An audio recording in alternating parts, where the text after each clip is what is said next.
Uncle Howdy, who do you think it is? I have no idea. I don't, and it could be Uncle Howdy, according to how they present him. Uncle Howdy could be Bray talking to himself. That's what I thought. See? Yeah. And when it comes out, you think it's this guy, that guy, that guy. It could be Bray actually getting into another mindset and talking to him. I don't know. I just thought that. I can't wait for the inevitable match. Bray Wyatt wrestling himself. That would be a good one. Or, hey, they had a match one time. Ronnie Garvin wrestled the Invisible Man. It happened in Canada. And I asked Ronnie, I said, wait a minute, how did you wrestle an Invisible Man? He said, well, he went to this independent show, and this is years and years and years ago. He and it looked like nope, they weren't enough people there to have a show. Ronnie went out early and he got in the corner and he told the announcer, he said, listen, I want you to announce me and then announce my opponent, the Invisible Man, and ring the bell. He said, what? He said, just do it. Just do it. And the stupid announcer got over there and he's, ladies and gentlemen, this corner from Ontario, Canada, Ronnie Garvin. Yay, about 20 people there.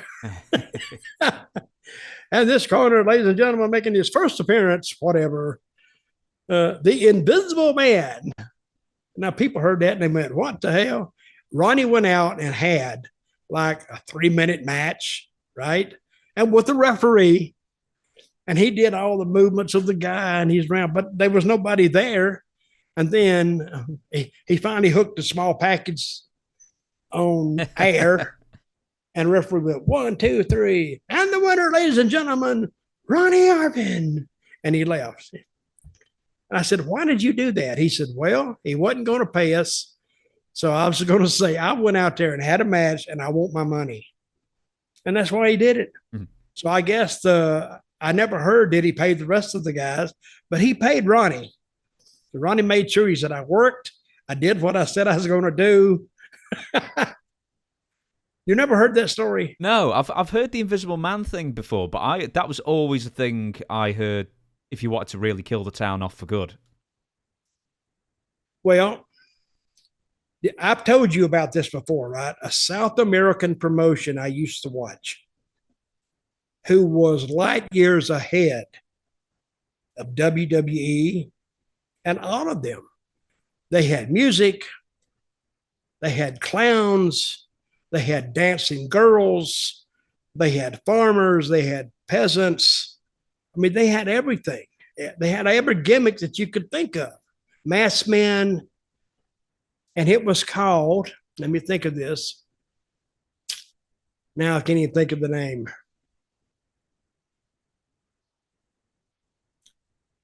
Pause it a second. Okay.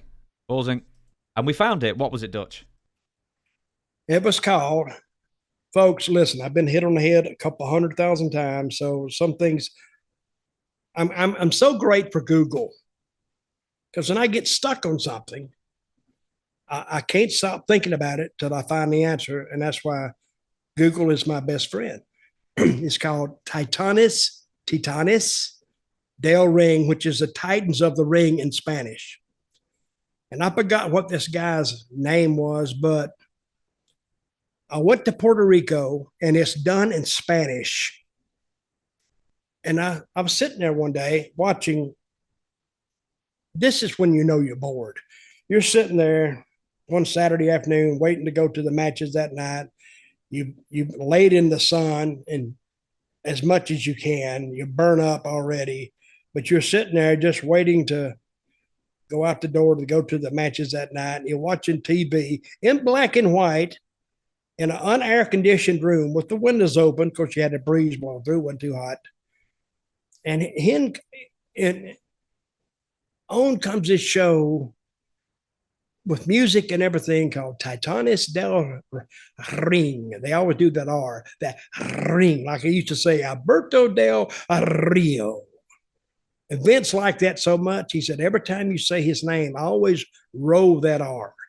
And I say, Alberto del Rio. And he just laughed.